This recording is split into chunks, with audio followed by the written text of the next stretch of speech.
So side-side angle is different than the cases with the law of sines we worked on yesterday. Yesterday, like in the example Danielle asked at the beginning of class, you knew two angles, so you could automatically find the third angle, and then you knew one side, and you'd be able to find everything else using that law of sines. We're still going to use the law of sines, but we won't be able to find those missing angles right away, or something interesting, I guess, could happen with those angles. So that's what we want to talk about. So we're looking for side-side angle. And anytime you come across a side-side angle triangle, you would check for ambiguous case.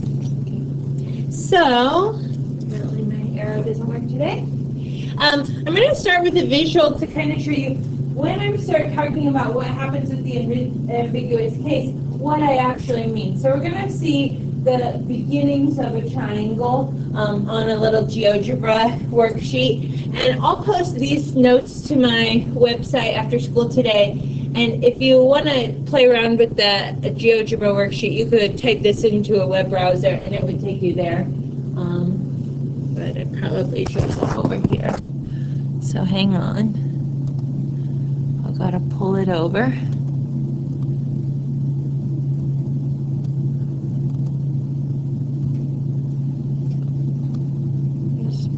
It up. Okay. There it is. Okay, so in the ambiguous case, and hopefully you can see it through all of Mr. Anderson's speckles, there are two really dark lines, and those are the two sides that I know. So we don't have all the points of the triangle. This point up here is labeled A, and then this angle is labeled with beta, so we're going to call this angle B. And so somewhere over here must be like a C if there is a triangle, okay, that occurs. And up here, these are the pieces that I'm given. So like right now, angle B is set at 30 degrees. And when I set it at 30 degrees, that means angle B is going to stay at 30 degrees. So that's the angle that we know. Okay. And then I have two sides that I can change the lengths of them if I want to, but I can also fix them. So right now I have C, which would be this side right here from A to B, that is length 7. And then I have some other side that's opposite angle B. So this is side B. I have it currently set to like 1.6. So it's very small, you see there. And this is an example of getting side-side angle. So I have a side I know, and an angle that's not included in them. Okay. Now, one thing that can happen with ambiguous cases, you could have two sides that you know, one angle that's not included in between them, and it would not produce a triangle. No matter where I move this 1.6, I cannot create a full triangle with this 30-degree angle down here at B. Okay, so I have a dotted line that's like a ray from there that's creating the 30-degree angle, and this 1.6 will never cross that ray that creates the 30-degree angle. So I have no triangle. Okay, do you agree that that is the case here? Okay. Now, I can make this side B longer. Okay, so I'll make this side B longer. Okay. If I make this side B, now it's 7.8, I should be able to swing B around, and then eventually it will lock in with that ray that's coming from the 30-degree angle. So I still have 30 degrees. This side is 7. This side is fixed at 7.8. Can I create a triangle? Yeah. So I would be able to create a triangle, and I'll be able to solve for the other two angles and find the missing side, and I would use the law of sines to do it. So there's a case where I actually have a triangle. The previous case, I didn't have any triangle. Now I suddenly have a triangle. If I take this side and I continue to kind of move it around, it never really intersects very nicely with that ray. It's a little bit too long. So it only really makes that one triangle way back here where it lands nicely on the ray. Okay. Now, if I shorten that a little bit, not too short, but I shorten it a little bit.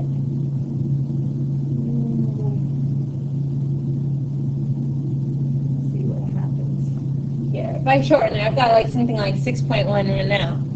I can bring it down, and I can create a triangle here. Okay. And if I continue to swing that side around,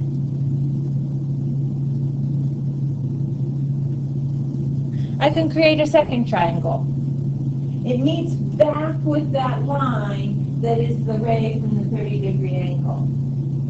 So the first case I showed you was there's no triangle possible. The second case was only one triangle we could make. It never re-intersected that ray. And in this third case, I could have two triangles. This triangle is an obtuse triangle. I know it's very hard to see. Let me see if it will. I can't really zoom in. This triangle is really hard to see, but down here, opposite, or this angle where that X is, this is an obtuse angle, so it's greater than 90 degrees. And if I were to take that side and swing it back over here, this angle is now acute. And those two are related in that they are supplementary. So whatever those two angles are that create the two different triangles, they'll add up to 180. So like I said, you can go home, and if you want, you can type this into your web browser, and you can kind of explore that and see what are the different cases that are possible. I can also show you, and I don't know that it will show up very well on the screen, but there's a very light red circle in the back there, and it's kind of fun to like move the numbers, like your fixed pieces, and change them, because what you can see is there are 2 points of intersection on this ray right here. So as I move one of the lengths, it's a little hard to do, I can still see two intersection points. So those are the 2 points where this side will come, it's fixed as a radius on this circle, and I can create those two triangles. One is acute, one is obtuse. The two angles that get moved, those two angles are supplementary. And for no triangle cases, if I make that be really small again, what you'll notice is that the circle is so small it never reaches the ray. It doesn't have enough radius to get there, so you won't see any intersection. When there's only one case, the circle will be outside of angle B, and so you'll only have that one intersection on the other side with the ray. So that's a visual of what we're talking about with the ambiguous case. So we're going to look at examples of how we could use that to figure out what's happening with our triangle. So here's our first example. You can draw the triangle if you like. Triangle ABC. I've got angle B marked at 33 degrees. Side B is 14. And side A is 23.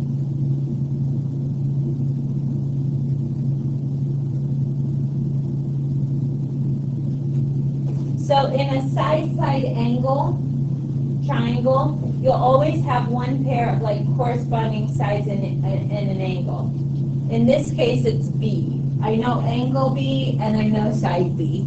So I can use that angle B, which is 33, and the side B, which is 14, to create that one-piece ratio of my law of sines. So I would write something like the sine of 33 equals, or sorry, over 14 equals some other ratio. Now, you'll have one other bit of information that you have to use so that you can solve law of sines. That is side A. So the first thing we're going to solve for is angle A. So we're going to say equals sine A over 23. And here, nothing else is, I mean, at this moment, nothing's really different from what we did yesterday. You'd start by cross multiplying. Okay, so I will continue to do that. Go ahead and cross multiply here. I come up with something like 23 times the sine of 33 over 14, or sorry, not over 14, equals 14 sine A. I'm getting ahead of myself. 14 times sine A. when I cross multiply. I'm going to wait to round until the last possible moment because we want our answers to be as exact as possible. So I'm going to wait to round until the last possible moment. To solve for A, I would have to divide by that 14. So I'll go ahead and do that.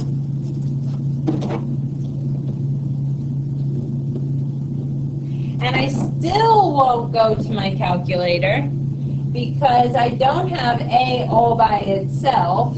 I have sine A. Does anybody remember what we can use to solve for A if it's trapped in the sine function? We'll undo a sine, an arc sine. You might call it inverse sine, you might write it with the sign of the -1, but I like to write it as arc sine. Good job, Dad. You did it.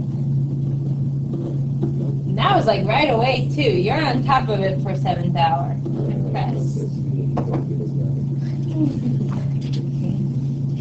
So here I'm actually going to go into my calculator and I'm going to type all of that at one time so that I don't have any rounding. And I'm going to pull over my calculator so you can see me.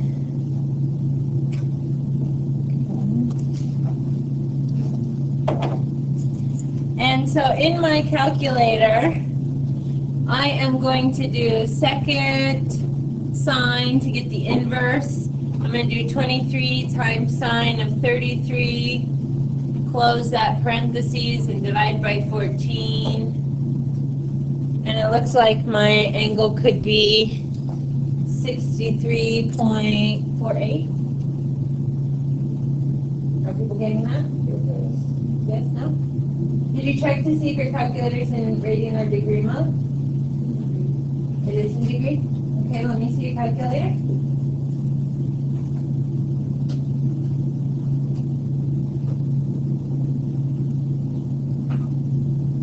Well, it's 23 times sine 33, and I would avoid, I would also try this piece where, like, you do all the algebra, leaving it alone, and then you just have to type it in one time. But we get 63.48 degrees, okay? Now, if I know angle A is 63.48, can I find the other angle now? Sure. Okay. Now I'm going to show you how you can do this without having to round in your calculator. On quizzes and tests, I don't mind if you use this 63.48, but we'll come up with the same answer, and you don't have to type it into your calculator again. So if I were going to solve for angle C, I think it is, I would take 180 minus the angle 33 that I know, right? Minus angle A, which is 63.48.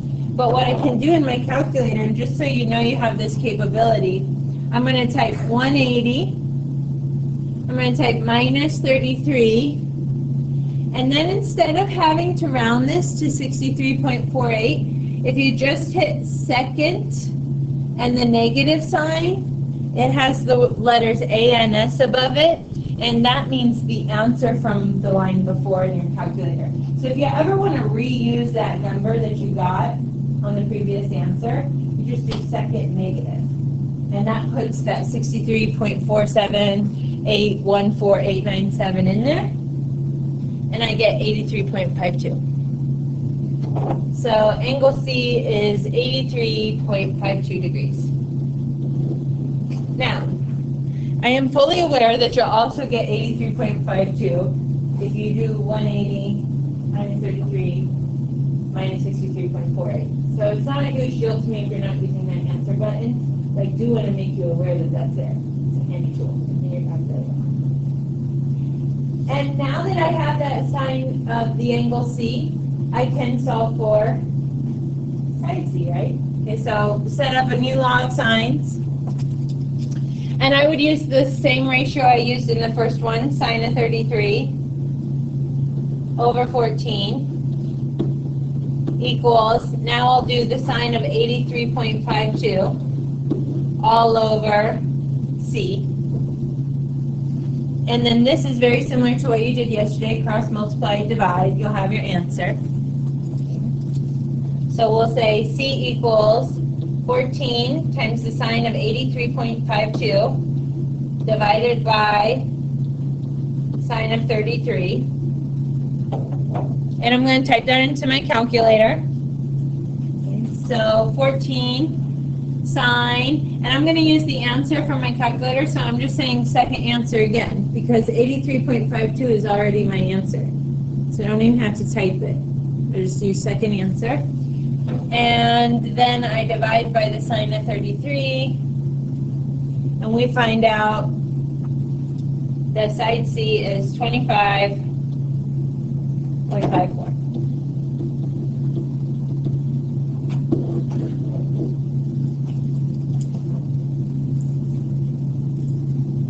So there is some inverse sine or arc sine that you're using to solve for the angle.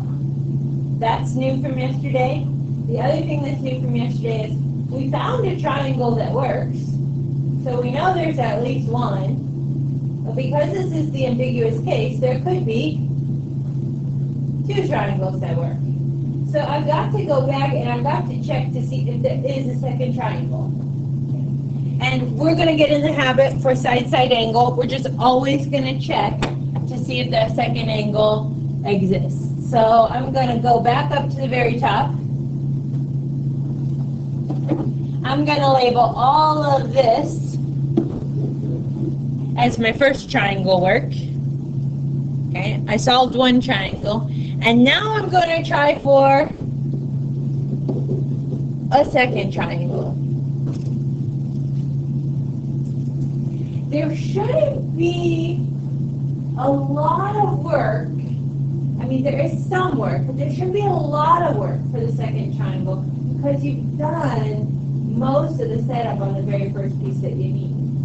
When we typed this arc sine into our calculator gave us the angle 63.48. But there's another sine or another angle in another quadrant that would have that same sine value. And that sine value must be positive because we're getting an answer out in the first quadrant. Where would the other answer come from? Quadrant 2, where sine is also positive because sine is your y value.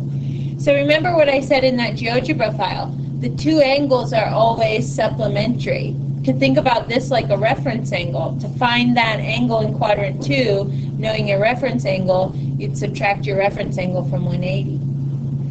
So what you want to do in your second triangle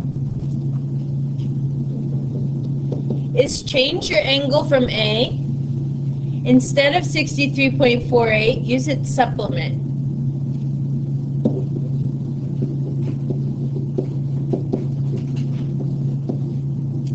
It may or may not work. We don't know. We're just checking.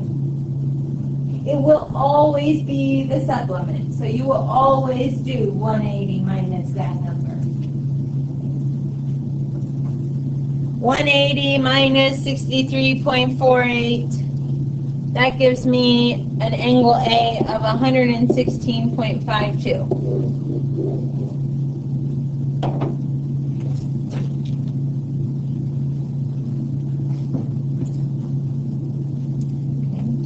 If angle A was 116.52, how would I solve for angle C?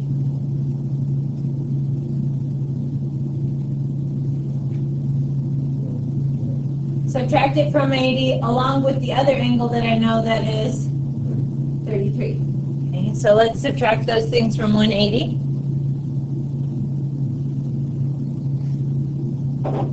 So for C, I would do 180 minus 116.52 minus, oops, it's 33. And I want to find out what I get. 30.48. Seems reasonable to me. So at this point, I can solve for that third angle. I have a second triangle. This is an example of a two triangle case. You can solve for the final triangle. There's the second triangle. Last step, set up to solve for side C. So I do sine of 33 over 14, same setup I did before. New angle equals sine of 30.48 over side C.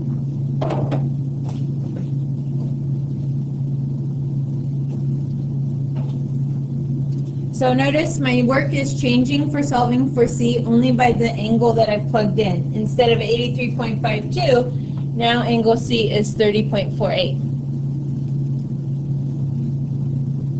Solve for C.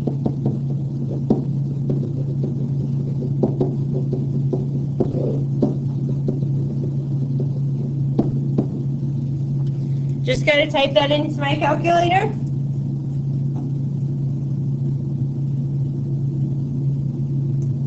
And come up with 13.04.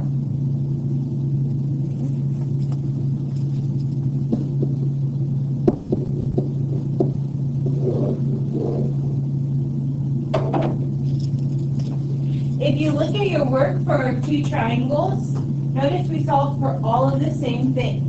First we solved for angle A. In the first triangle, angle A was acute. In the second triangle, angle A was obtuse.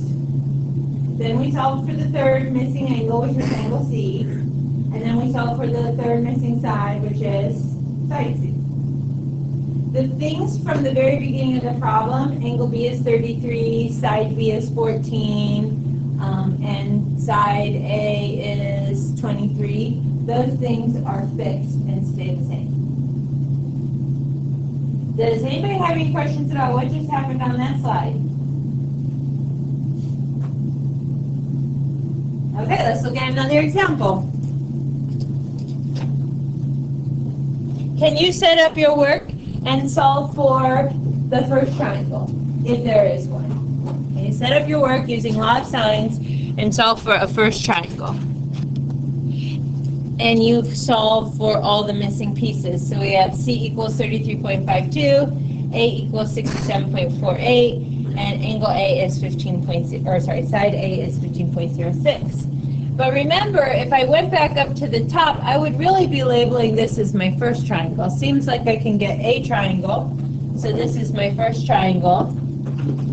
And I should always check in cases of side-side angle if there is in fact a second triangle. And some of us have already done that work. So we go back to the very first angle we solved for. The calculator will only give us an output that is in quadrant 1, 33.52. But we know that C could also be in quadrant 2. So we'll find the supplement of that angle. And C could be 180 minus 33.52, which is 146.48. Do you have to do C for a second thing? I just want like the first letter. No, you should do C. Because A was really dependent on C. You found A after you found C.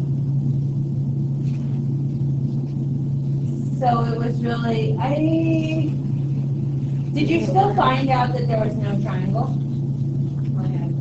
Yeah. Yeah. It still doesn't work? Okay. I don't know for certain. I just would always, because you used the law of sines, you couldn't use the law of sines first to solve for A. You used it first to solve for C, correct? So when I go back to that, I think I did the arc sine for C to solve for that. So when I'm looking for its reference angle, that should really be what I go back to.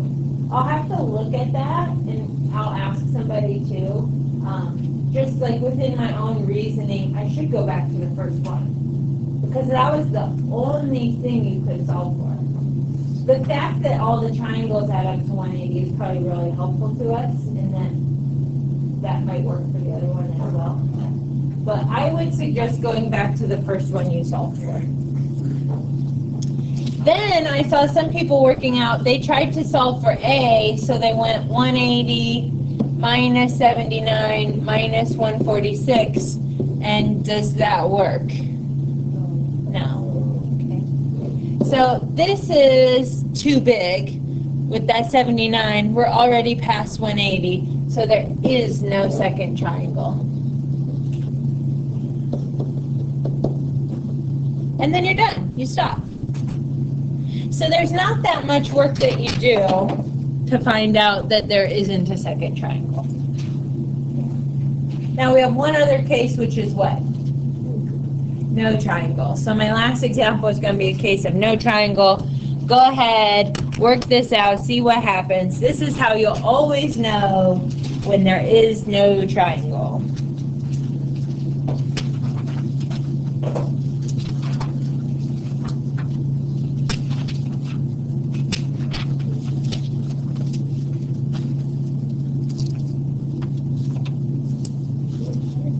Alex, 15. Sorry. The sides, the angle C is 85, side C is 15, and side A is 25. Sorry that it's small.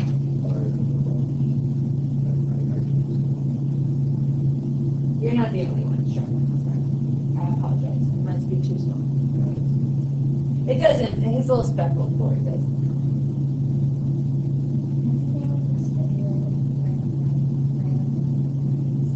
Oh, no, I didn't know that.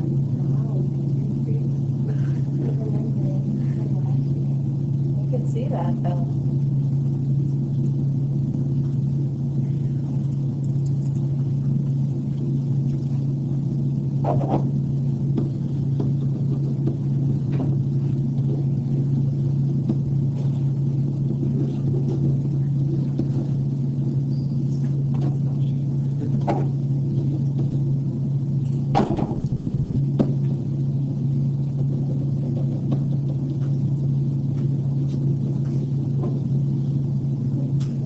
So I would set it up the same way I'd done everything else. I did law of sines with the corresponding angle and side that I know. I have one other piece of information, side A, so I'm going to solve for angle A first. I'm going to cross multiply. I need to get this A all by itself, but the first thing I would have to do is divide by 15. So I'm going to divide by 15 on both sides. That doesn't give me just A, that gives me sine of A. So after I have sine of A equals 25 sine 85 over 15, then I have to take the arc sine of both sides. So I'm going to arc sine both sides, or inverse sine you might say. And what happens in your calculator? It says domain error. So what that means is, if you didn't type in the arc sine, if you just did 25 sine 85 over 15, this value must be greater than 1 or less than negative 1. Because we know that sine has a range from negative 1 to 1.